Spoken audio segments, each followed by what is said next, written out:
Princess Lirelei stood in the great council chamber of Verdania, as the walls shook from another explosion above them.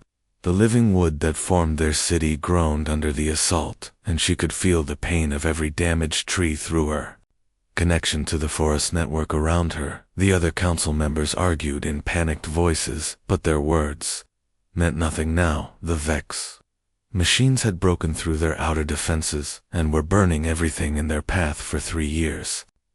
The Sylvani had fought against the mechanical invaders using their ships and living weapons, but nothing worked. The Vex adapted to every attack and learned from every defense. The forest cities that had stood for thousands of years were falling, one by one, and soon Verdania itself would burn like all the others. Lirelei closed her eyes and reached out through the network to feel the battle raging above. She sensed her people dying as the metal creatures tore through their forces with cold efficiency. The bioships that were grown from sacred seeds over decades were being destroyed in minutes. The warriors who had trained their whole lives were no match for enemies that felt no fear and learned from every mistake. The ancient trees whispered of an old prophecy about outsiders who would come from the dark between stars, but the elders had always said it was just a story. Now, as her world died around her, Lirelei wondered if there might be truth in the old words. The council had rejected every suggestion to seek help from other species, because the Sylvani had always been proud of their independence, but pride would not save them. Now High Counselor Aaron stepped forward with his robes torn and ash in his silver hair. The evacuation ships are ready, Princess, but we can only save a fraction of our people. The Vex will hunt down the survivors no matter where we Galarail shook her head as another explosion rattled the chamber. There had to be another way. The network showed her flashes of the battle, and she saw something that made her heart race. In the deepest archives, beneath the burning city, was an old communication device that could reach across the galaxy. It had been built centuries ago, when the first made contact with other worlds, but they had stopped using it when they chose isolation. Wait, she said, and the arguing voices fell silent. I have an idea that might save us, but you will not like it. She told them about the communication device, and about the planet called Earth that existed on the far edge of known space.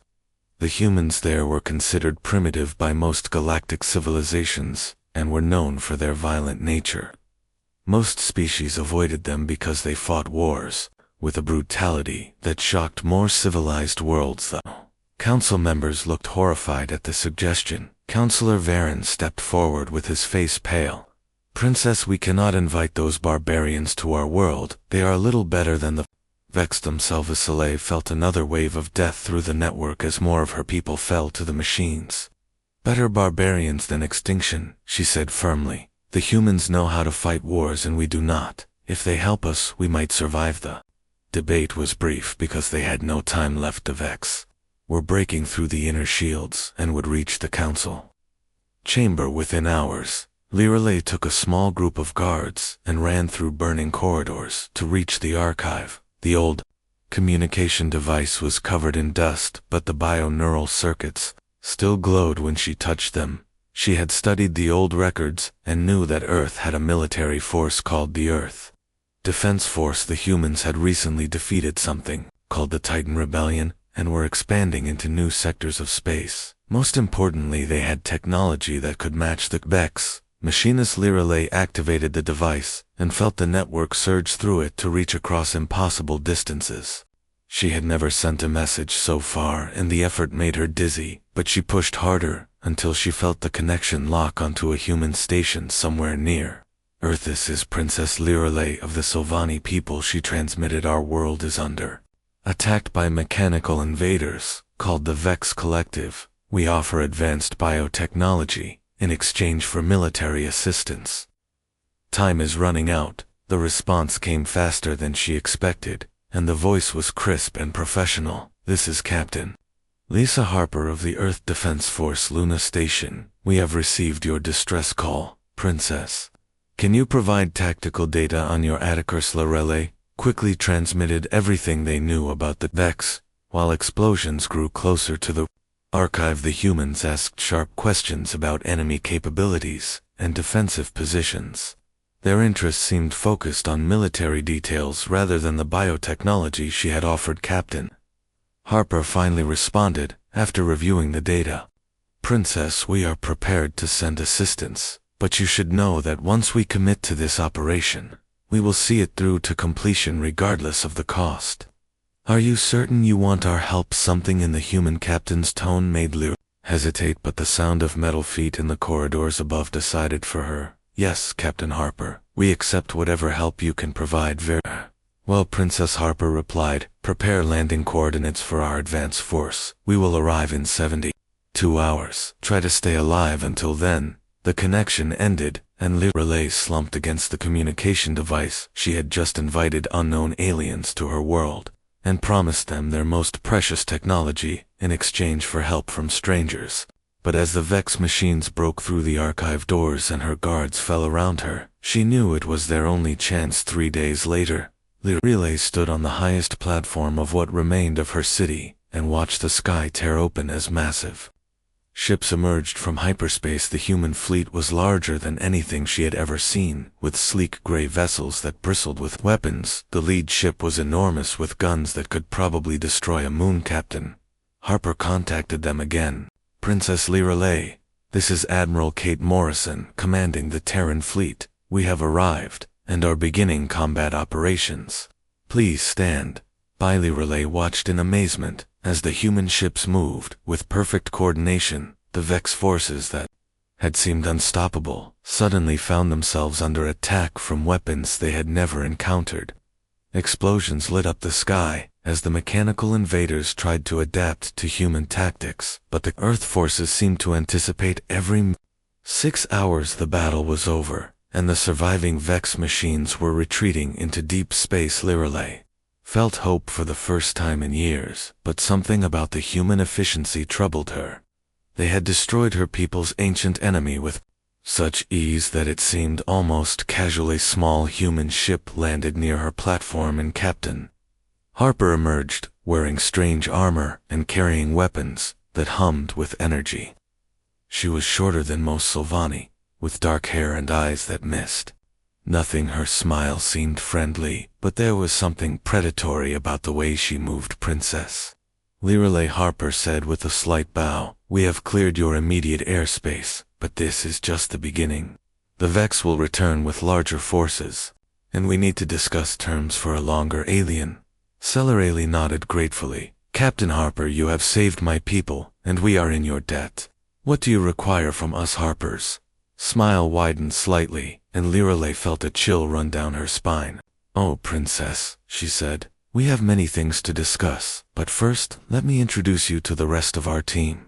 I think you will find human methods quite different from what you are used to. As more human soldiers emerged from their ship, Lyra began to wonder if she had made a terrible mistake. The humans had saved them, but something in their manner suggested they had their own plans for Verdania, and the Sylvani people might not like what came next. Captain Lisa Harper walked through the bio-city of Verdania, with wonder in her eyes. The living buildings grew from massive trees, whose branches intertwined to form walls and floors. The whole city pulsed with organic energy, and she could see veins of light running through the bark like blood vessels.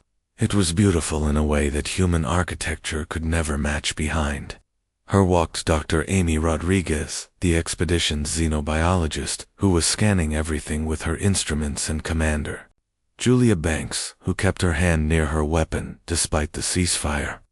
Amy kept making excited noises as she discovered new forms of biotechnology, while Julia remained suspicious of their surroundings. Princess Lyra led them deeper into the city, and Harper noticed how the elf moved with natural grace. Her silver hair caught the filtered sunlight, and her green eyes seemed to hold ancient wisdom. But there was also exhaustion in her face from the long war, and something that might have been regret. The humans had expected primitive aliens who would be grateful for any help. Instead, they found a sophisticated civilization that had mastered biotechnology far beyond Earth's capabilities. The Sylvani grew their ships from modified trees, and their weapons were living creatures that could adapt and evolve. The only problem was, they had no idea how to fight a real warrior.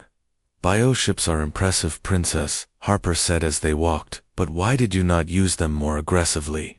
Against the Vexillorale looked confused by the question. We used them to defend our worlds, Captain Harper. Why would we do otherwise? That is your problem right there, Julia interrupted. You fought defensively while the Vex learned your patterns and adapted. You should have taken the fight to their manufacturing bases and supply lines.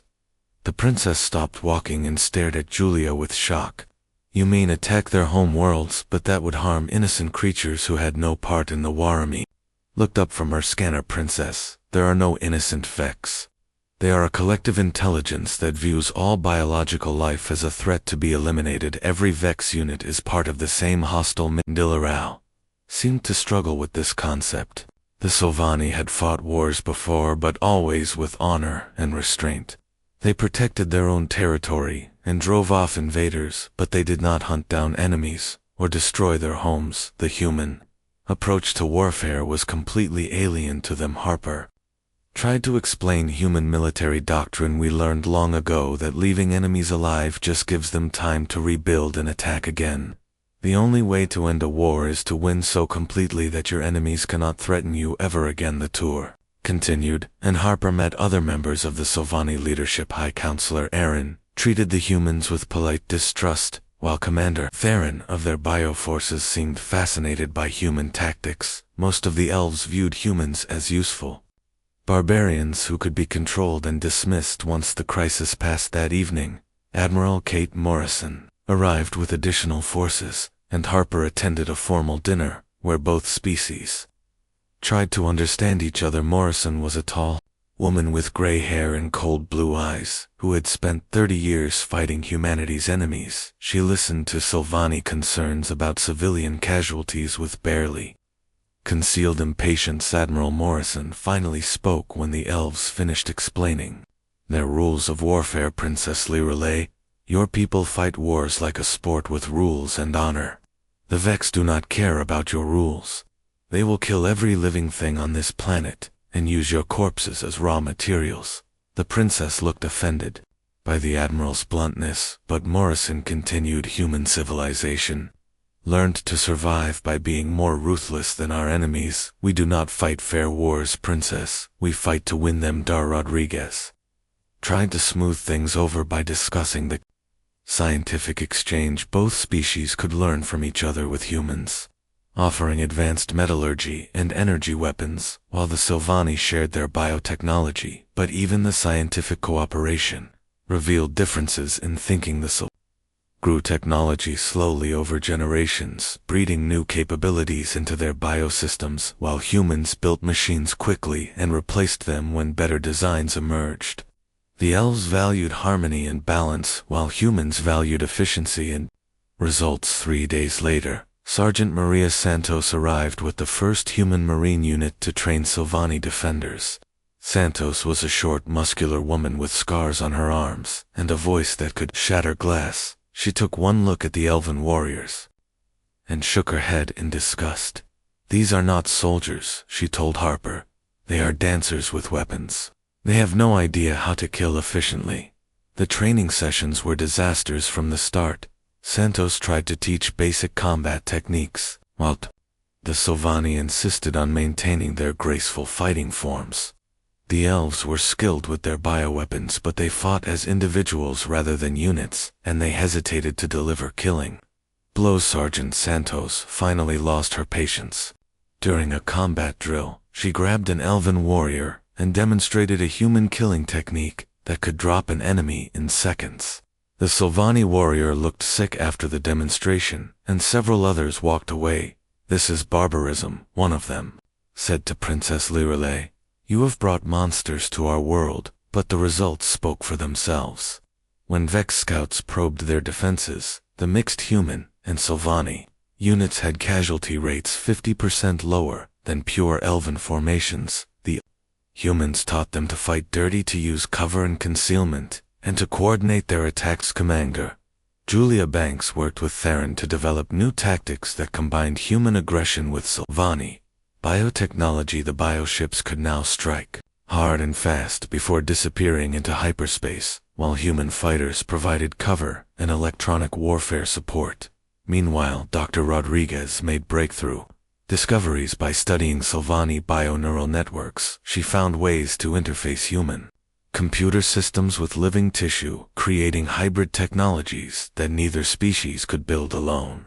The possibilities were endless, but they also created new ethical questions. Amy discovered that Sylvani biotechnology was not just advanced, it was fundamentally different from human approaches. The elves did not build machines, they grew partners that shared consciousness and purpose. Every bioship had a rudimentary intelligence, and every weapon was technically alive. This disturbed many humans who saw it as slavery, while the Sylvani were horrified by human artificial intelligence that served without consciousness. The two species began to realize they had very different ideas about the nature of intelligence and free will. Princess Lirelei found herself spending more time with Captain Harper as they worked to bridge the cultural gap. Harper was patient and thoughtful, unlike the aggressive Admiral Morrison, but even she had hardness that troubled the princess. One evening, as they walked through the gardens, Harper asked why the Sylvani had chosen isolation from galactic civilization. Lirelei explained that her people valued peace and harmony above all else. They had withdrawn from galactic politics because other species were too aggressive and warlike. Harper nodded thoughtfully. That is admirable, princess, but isolation made you vulnerable. You had no allies when the Vex attacked and no experience fighting. Total War. Lirel felt defensive about her people's choices. We chose our path, Captain Harper. We valued life and beauty over conquest and domination. I understand that, Harper replied. But now you need people who understand conquest and domination to save what you value. The galaxy is not a peaceful place, princess, and beautiful things need ugly guardians to protect them. The conversation was interrupted by alerts from the sensor network. A large Vex force was approaching Verdania, with new ship designs and adaptive weapons. The first human victory had been impressive, but now, the real test would begin. Admiral Morrison called an emergency meeting, and her expression was grim. The Vex have analyzed our tactics and upgraded their capabilities. This next assault will be much more difficult, princess. Lirelei felt the familiar cold fear in her stomach, but this time she was not alone. Human ships were deployed throughout her system, and human soldiers stood ready to fight beside her people. For the first time in years she felt hope, but she also felt something else: growing unease about what her people had invited to their world. The humans were strong and capable, but they were also alien in ways that went beyond physical differences. They thought about war and survival in ways that challenged everything the Sylvani believed. As the Vex fleet approached, and both species prepared for battle, Lirelei wondered if she had saved her people, or simply traded one form of destruction for another. The humans would fight for Verdania, but what would they want in return, and would her people be able to pay the price? Admiral Kate Morrison stood on the bridge of the Terran Resolve. As the massive Vex fleet dropped out of hyperspace, the mechanical ships were larger than before, and their hulls showed new adaptive armor that shifted patterns like living skin. The Vex had learned from their first defeat, and came prepared for human tactics. Morrison studied the tactical displays, while her staff analyzed enemy formations. The Vex brought 300 ships, including several new Dreadnought-class vessels that dwarfed even human battleships, but numbers and size were not everything in space combat, and Morrison had advantages the machines could not understand. Princess Lirelei joined her on the bridge, wearing a biosuit that let her interface with both Sylvani and human systems. Her face was pale as she watched the approaching enemy, but her voice stayed steady when she spoke. Admiral Morrison, what are our chances? Better than you might think, Morrison, replied the Vex. Expect us to fight defensively, like your people did, but humans do not play defense when we can avoid it. Operation Greenfall begins in 10 minutes. The operation name confused Lirelei until she realized it referred to the Sylvani forest cities falling like leaves. Morrison had named their counterattack after the destruction of her world. It seemed callous, but somehow appropriate for human. Thinking, Captain Lisa Harper commanded the first wave of fighters from her ship, the Defiant. Her pilots included Lieutenant Megan Foster, who had volunteered for the most dangerous missions, and Captain Rachel Stone, whose destroyer would provide close support. Foster was young with red hair and a reckless smile, while Stone was older and more methodical, but equally deadly. The battle began when human ships opened fire at maximum range using kinetic weapons that traveled at significant fractions of light speed. The Vex adaptive shields had been designed to handle energy weapons, but solid projectiles moving at relativistic speeds punched through their defenses like paper. Morrison watched with satisfaction as the first Vex ships exploded in brilliant flashes. The machines tried to adapt by shifting their formation, but human tactical computers had predicted 17 different responses and had countermeasures ready for each one. Lieutenant Foster led her fighter squadron in a diving attack against Vex escort vessels. Her small ships moved in patterns that seemed random, but were actually precisely calculated to confuse enemy targeting systems the Vex had learned to predict. Sylvani Bio ship movements, but human pilots flew with controlled chaos that defied analysis. Foster rolled her fighter between two Vex destroyers and launched a spread of guided missiles. Each missile had a different flight pattern and targeting protocol, so the enemy could not adapt to all of them simultaneously. 3 Vex ships died in the opening minutes of her attack. Captain Stone brought her destroyer in close, 4 guns blazing combat. Her ship danced between enemy fire, while her crews targeted specific weak points that human intelligence had identified. The Vex tried to jam her sensors, but Stone had trained for decades to fight in electronic warfare environments. The Bio ships joined the attack, but now they fought differently than before.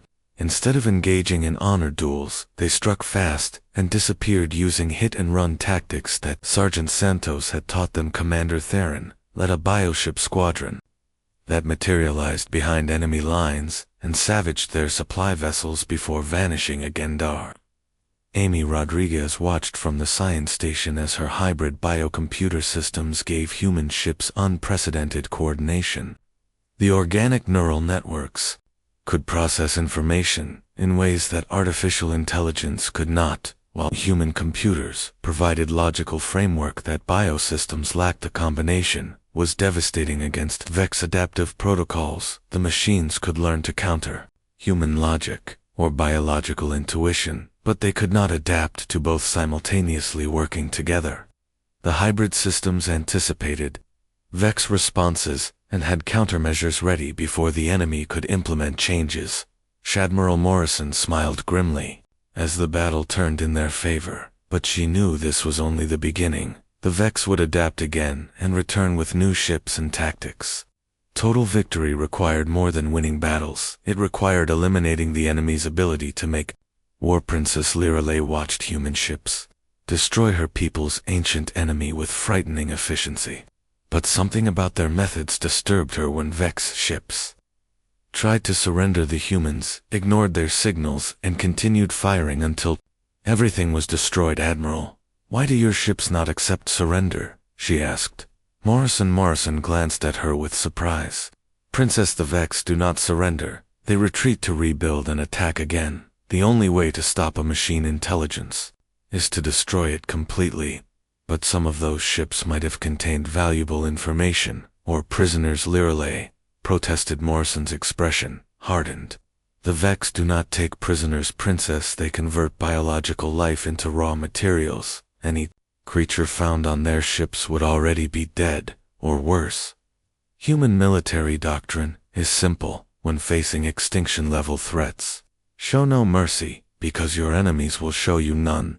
The conversation was interrupted when Captain Harper reported, "New contacts, Admiral. We have Vex reinforcements arriving from hyperspace, 3 more battle groups, and something big." The something big turned out to be a Vex megaship the size of a small moon, covered in weapons and manufacturing facilities. It began spawning new fighters, even as it entered combat. While its main guns targeted the planet below, Morrison realized the Vex planned to destroy Verdania. Even if they lost the fleet, Battle all ships, target the mega vessel, Morrison ordered, but she knew their weapons might not be enough. The giant ship's armor was meters thick, and its shields could probably absorb everything they could throw at it. Dr. Rodriguez suddenly spoke up from her station. "Admiral, I have an idea. The Silvani network extends through the entire system, including some dormant biomines from old defensive networks. If we can wake them up and coordinate their attack." Princess Lirale looked shocked. "The deep mines have been sleeping for centuries." "Dr. Rodriguez, we thought they were dead." "Not dead," Amy insisted. "Just dormant. I can interface with them using the hybrid systems and program them to attack specific targets." Morrison made the decision immediately. Duatami worked frantically at her station, sending signals through the bio-neural network that connected every living thing in the Silvani system. Slowly, the ancient mines began responding. Massive bioships that had been growing in deep space for thousands of years. The mines were primitive by current standards, but they were enormous and heavily armed when they converged on the Vex mega ship from all directions. Even its massive shields could not handle the coordinated assault. The giant vessel began breaking apart under concentrated fire. Lieutenant Foster led a final attack run into the megaship's core. Her fighter squadron dodged through exploding sections and collapsing structures to reach the central control node. When her missiles destroyed the Vex command center, the entire enemy fleet suddenly lost coordination. Captain Stone finished off the remaining Vexed ships with methodical precision. Her destroyer moved from target to target, eliminating every mechanical vessel in the system. Her crews cheered each kill, but Stone remained focused until the last enemy was destroyed. When the battle ended, Princess Lirale looked around at the debris field that covered her system. Hundreds of ships, both Vex and human, had been destroyed, but the mechanical invaders were finally gone. Her people were safe for the first time in years. But the victory felt hollow somehow. The humans had saved Verdania by destroying everything that threatened it. Their methods were effective but brutal, and Lirale began to understand why other species feared Earth's military. The humans did not just win wars, they prosecuted them with terrifying completeness. Admiral Morrison studied casualty reports and began planning the next phase of operations. The Vex threat to this sector was ended, but intelligence suggested larger enemy forces in neighboring systems. Human doctrine required pursuing retreating enemies to prevent future attacks. Princess Morrison said, "I want to thank you for saving my people, but what happens now?" Morrison looked at her with those cold blue eyes. "Princess, this was just the beginning. The Vex have facilities throughout this region, and they will return eventually unless we eliminate them." Permanent Aurelie felt a chill run down her spine. "You mean hunt them down wherever they hide?" "Exactly," Morrison replied. "That is how humans fight wars, Princess. We do not stop until our enemies can never threaten us." Again, as cleanup operations began, and human engineers started studying Vex technology, Princess Lirale realized her people had won their freedom, but at a cost. She was only beginning to understand the humans were allies now, but they were also conquerors who played by rules the rest of the galaxy found terrifying. 3 weeks after the Great Battle, Princess Lirale walked through the rebuilt sections of her city and tried to understand what her people had become. The human engineers worked alongside Silvani bioshapers to create hybrid structures that combine living wood with metal supports. The results were functional, but somehow wrong, like flowers made from steel. Captain Lisa Harper found her in the Memorial Grove, where they honored the war dead. The humans had insisted on adding their casualties to the Silvani monument. Even though they had lost far fewer people, Harper stood quietly beside Lirale as they both contemplated the cost of victory. "Your people mourn differently than mine." Lirale observed the humans had held brief ceremonies and then returned to work, while the Silvani spent days in ritual remembrance. Harper nodded. "We learned long ago that excessive mourning can paralyze you when the next threat appears, Princess. The dead are honored best by protecting the living." Their conversation was interrupted by Colonel Patricia Hayes, who approached with data tablets and a grim expression. Hayes was a small woman, with short brown hair and eyes like chips of ice. She commanded the human intelligence operations on Verdania, and her methods disturbed even other humans. Princess Lirelei, Colonel Hayes said without preamble, we need to discuss the Vex prisoners. Lirelei felt confused. I thought Admiral Morrison said the Vex do not surrender. They do not, Hayes replied, but we recovered intact memory cores from damaged ships and several partially functional units. The information they contain could prevent future attacks, but extraction requires intensive interrogation. The word interrogation made Lirelei uncomfortable. She had observed human intelligence gathering methods and found them deeply unsettling. The humans treated captured enemies like broken machines to be dismantled, rather than sentient beings to be questioned. Colonel Hayes, what exactly do you plan to do to these prisoners? Hayes looked surprised by the question. Princess, these are not prisoners, they are malfunctioning equipment. The Vex have no individual consciousness or rights. They exist only to consume biological life, but they think and plan and adapt. Lirelei protested. That makes them alive in some sense. Hayes exchanged glances with Harper before responding. Princess, your people's compassion is admirable, but misplaced. The Vex would dissect you without hesitation to learn how biological systems function. They view all organic life as raw materials. Later that day, Lirelei witnessed a human interrogation session through security monitors. Colonel Hayes and her team worked on a damaged Vex unit. With clinical efficiency, they used electromagnetic pulses and invasive scanning to extract data from its memory cores. While the machine writhed and sparked, the Vex unit tried to speak, but Hayes ignored its words and focused on the technical data flowing from its systems. When the machine finally shut down permanently, Hayes calmly ordered her team to process the next unit. Captain Nicole Turner led a squad of human soldiers on patrol through the outer city sectors, where Vex infiltrators might still hide. Turner was young but already had the hard eyes of a veteran who had seen too much combat. Her troops moved with lethal grace and showed no mercy to anything that might threaten human interests. Lirelei watched Turner's squad eliminate a group of Vex scouts with mechanical precision. The humans used overwhelming firepower to destroy their enemies in seconds, rather than engaging in prolonged combat. When one damaged Vex unit tried to flee, Turner personally finished it with a single shot. The efficiency was impressive, but also terrifying. The humans approached warfare like engineers solving problems rather than warriors fighting enemies. They calculated acceptable losses and optimized tactics for maximum effectiveness without emotional considerations.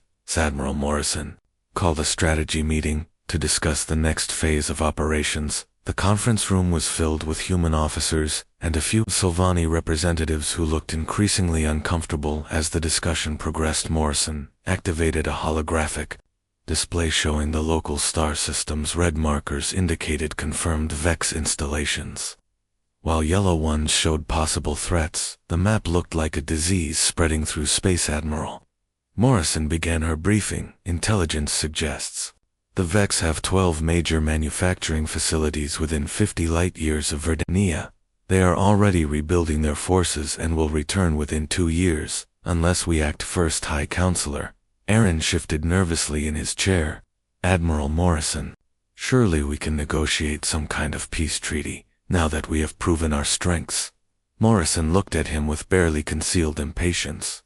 Counselor, the Vex are a machine intelligence programmed to eliminate biological life. They cannot be reasoned with or reformed. The only peace possible is the peace of total victory. Princess Lirelei tried to find a middle ground. Admiral, what if we simply defended our borders and let the Vex retreat to distant space? That is exactly the thinking that got your people into this mess, Morrison replied sharply. Defensive strategies only work if your enemies respect boundaries.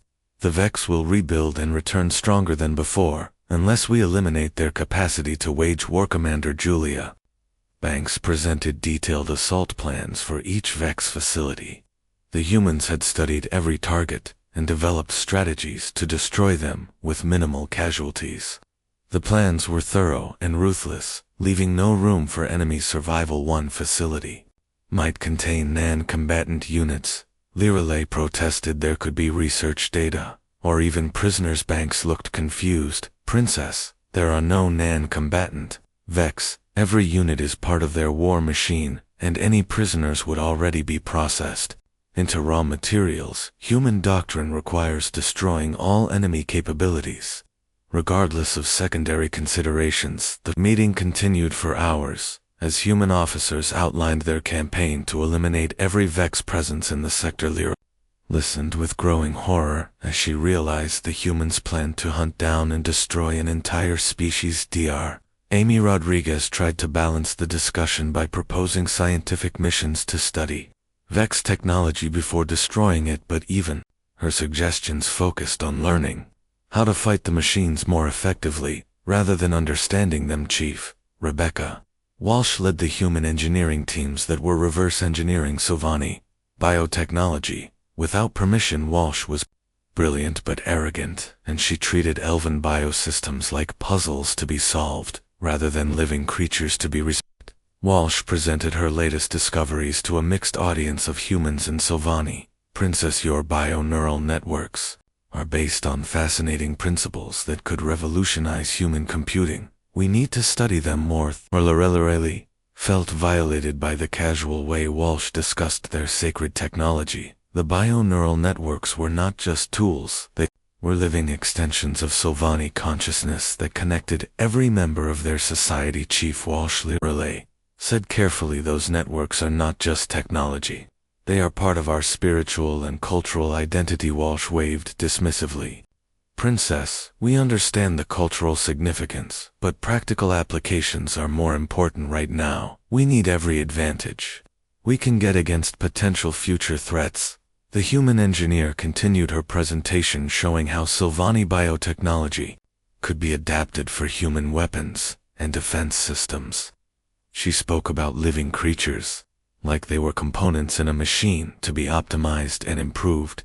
Captain Harper tried to mediate between the two species, but even she seemed to support human priorities over Sylvani concerns. When Lirelay protested the unauthorized research, Harper pointed out that mutual defense required sharing all available resources. The princess began to realize that the humans viewed their alliance very differently than the Sylvani did to the elves. It was a partnership between equals, but to the humans, it was a client relationship, where Earth provided protection in exchange for access to superior technologies.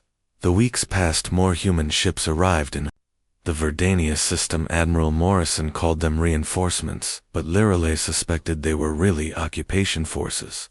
The humans established permanent bases on 3 moons and began mining operations to fuel their war machine. Lieutenant Commander Samantha Gray supervised the construction of the largest human facility on Verdania's primary moon. Gray was competent and professional, but she also made it clear that human interests came first in all decisions. Princess Gray said during one of their meetings, we appreciate Sylvani cooperation, but this base is necessary for regional security.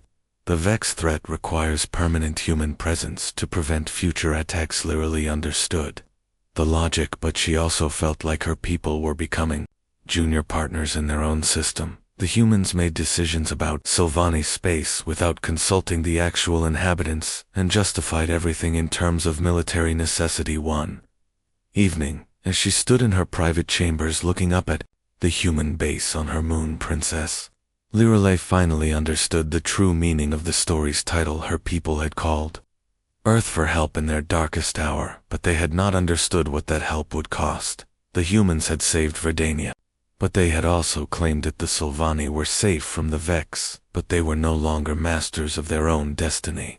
They had traded independence for security, and were only beginning to understand the price they had paid. Princess Lirelay stood in the council chamber, 6 months after first contact with humanity, and tried to recognize her own world. The chamber itself looked the same, with living walls and organic architecture, but everything else had changed. Human technology interfaced with Sylvani biosystems, and armed guards from both species stood at every entrance. Admiral Kate Morrison sat across from her at the negotiating table with data pads and legal documents spread between them. The Admiral's expression was calm and professional, but Lirelei had learned to read the subtle signs that indicated Morrison was prepared for conflict. Morrison began the discussion without preamble. Princess, we need to formalize our alliance with a comprehensive treaty that addresses mutual defense obligations, resource sharing, and territorial arrangements. Lirel felt exhaustion settle over her like a heavy cloak. They had been negotiating for weeks, and every session revealed new human demands that chipped away at Sylvani independence. The humans wanted permanent military bases, mining rights, and access to biotechnology in exchange for protection against future threats. What exactly are you proposing, Admiral? Lirelei asked, though she suspected she would not like the answer. Morrison activated a holographic display showing the local star system's human-controlled sectors appeared in blue, while Sylvani territory was marked in green. The amount of blue had grown significantly since their first meeting. We propose a mutual defense compact, Morrison said smoothly. Earth will guarantee Sylvani security against all external threats in exchange for strategic cooperation and resource access. Strategic cooperation sounded innocent, but Lirelei had learned it meant human oversight of all major Sylvani decisions. Resource access meant unlimited rights to study and copy their biotechnology. The treaty would make her people clients of the human empire, rather than independent allies. Captain Lisa Harper entered the chamber and took her seat beside Morrison. Harper had become Lirelei's closest human contact, but even she supported Earth's territorial ambitions. The captain tried to soften the Admiral's demands, but never actually opposed them. Princess, Harper said gently, you have to understand our position. The Vex threat revealed how vulnerable isolated worlds can be in this galaxy. Earth cannot protect its allies if we do not have the authority and resources to act decisively. Rayleigh appreciated Harper's diplomacy, but the underlying message was clear. Submit to human authority, or face future threats alone. The humans had eliminated the Vex from this sector, but they had also made it impossible for the Sylvani to defend themselves independently. Amy Rodriguez joined the discussion from her new laboratory where she studied hybrid biotechnology. Amy had made breakthrough discoveries by combining human artificial intelligence with Sylvani neural networks, but her research raised disturbing ethical questions. Princess Rodriguez said, we have developed computational systems that surpass anything either species could build alone. These hybrids could revolutionize medicine, communications, and space travel, but they require ongoing cooperation between our peoples. The doctor's excitement was genuine, but Lirelei wondered about the cost. Amy's hybrid systems used modified Sylvani neural tissue that had to be harvested from volunteer donors. The process was not harmful, but it felt like selling pieces of their souls to fuel human ambitions. More concerning was the direction of Amy's research. The hybrid systems were primarily designed for military applications with civilian benefits. As secondary considerations, everything the humans touched became a weapon or tool for expanding their influence. High Counselor Aaron entered the chamber with representatives from other Sylvani worlds who had heard about the human alliance. The other elves looked skeptical and worried about Earth's growing presence in their region. Counselor Varen, from the world of Thalassina, spoke first. Princess Lirelei, we have concerns about these humans and their methods. Our intelligence reports suggest they have made similar alliances with 6 other species in the past decade. Morrison's expression did not change, but Lirelei caught a brief flash of annoyance in her eyes. The Admiral clearly preferred to negotiate without outside interference from other Sylvani worlds. Please continue, Counselor Varen. Said Varen activated his own datapad. Every species that allied with Earth initially received protection and technology, but within 5 years, they became human client states. The humans do not conquer worlds.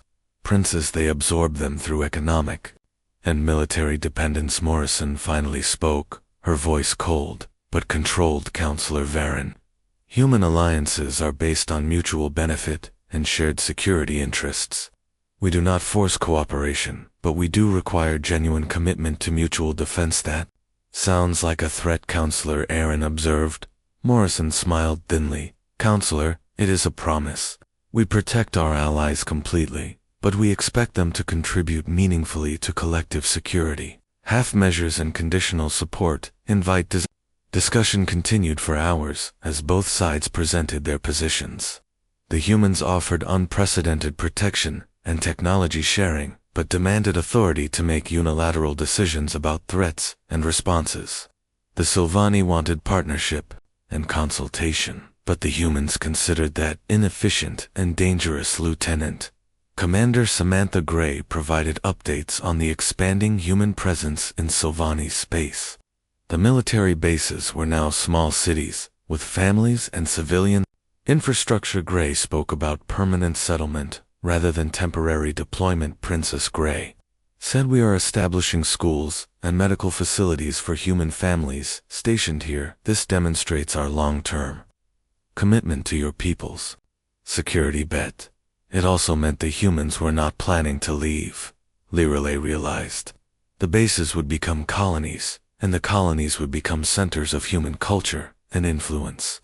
Eventually, human immigrants might outnumber native Sylvani on their own worlds. Chief Rebecca Walsh presented her latest biotechnology research, which had produced amazing results by combining human engineering with Sylvani biological systems. Walsh's hybrid weapons and defensive systems far surpassed anything either species could build independently. The problem was that Walsh's research required access to the deepest levels of Sylvani bionetworks, including systems that connected to their planetary consciousness. The humans were literally learning to interface with the living spirit of Sylvani worlds. Princess Walsh said, we need expanded access to your planetary networks to develop more advanced hybrid systems.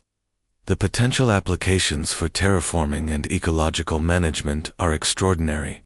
Lireley felt a chill at the casual way Walsh discussed accessing their world's living consciousness.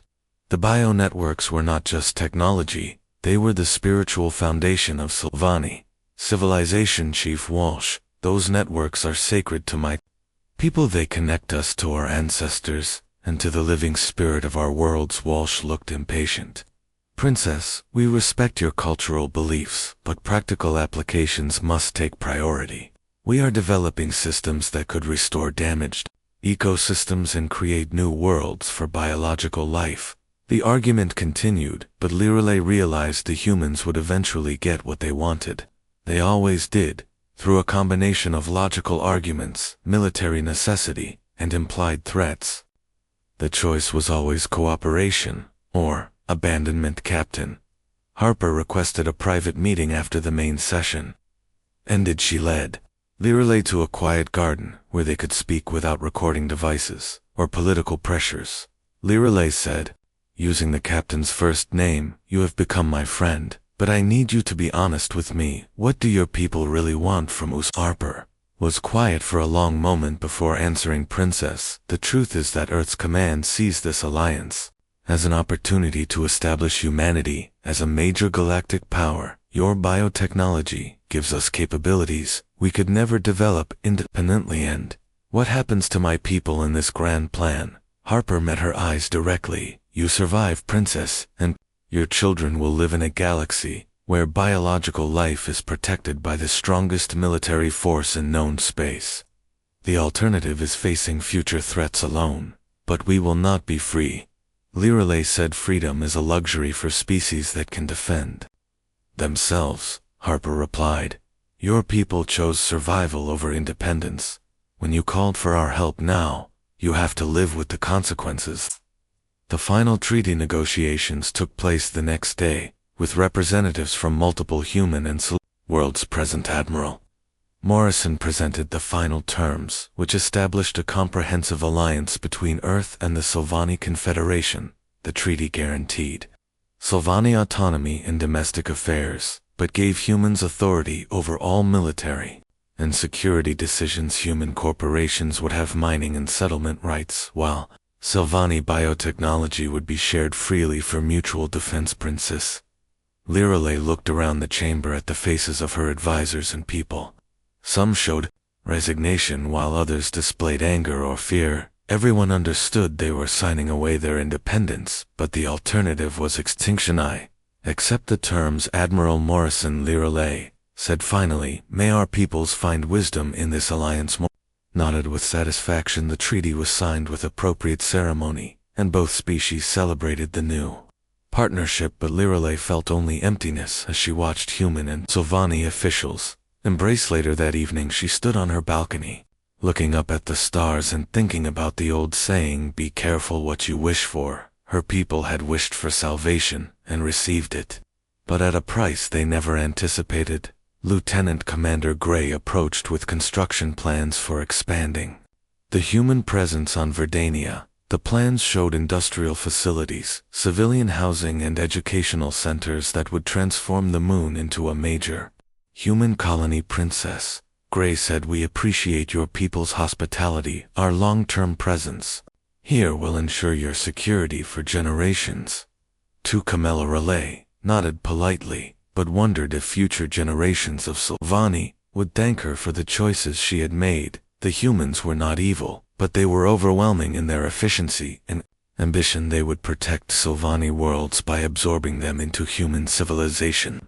As she prepared for sleep that night, Princess Leroy thought about other species in the galaxy who might one day face the same choice her people had faced. She wondered if they would be desperate enough to call Earth for help and wise enough to regret it before it was too late. The humans had saved Verdania and would probably save other worlds in the future, but salvation always came with a price, and species that called Earth for help learned too late that humanity's protection was indistinguishable from conquest.